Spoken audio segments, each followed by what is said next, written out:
Mr. Speaker, lastly, I rise to pay tribute to Marcus Goller, a cornerstone of the Brighton community who sadly passed away late last month.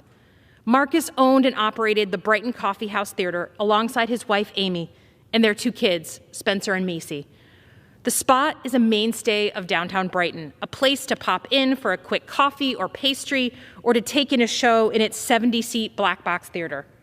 But before it was a reality, it was just a dream between a couple and their kids. Marcus had had a long career in the coffee business, running a chain of coffee shops in college towns all across the Midwest. Amy had acted professionally and directed productions at Brighton High School. One day, while sitting in the children's reading room at a small bookstore on Main Street, they had the idea of opening their own coffee house.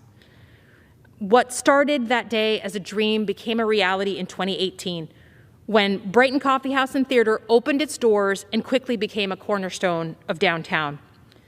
It's the perfect place to gather. I still remember hosting a town hall conversation there in 2019 and the incredible sense of community that you felt as soon as you walk in the door.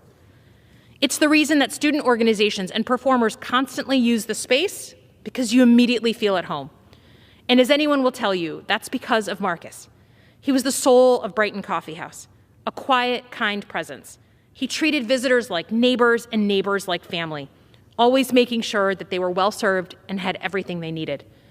It was his idea to start the Brighton Yacht Club, a fleet of dozens of little motorized, remote-controlled sailboats that people could rent and sail on the mill pond just outside.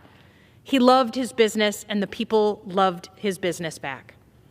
He'd be the first to tell you that it wasn't easy, that the road from a conversation to construction was filled with twists and turns and setbacks.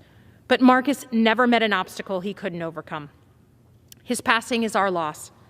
To Amy, Spencer, and Macy, to all of those who knew Marcus and loved him, may they hold on to the dark roasts, the baked goods, the theater productions that brought them close together.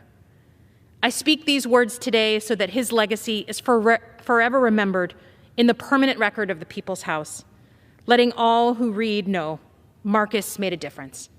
Thank you, Mr. Speaker, and I yield back.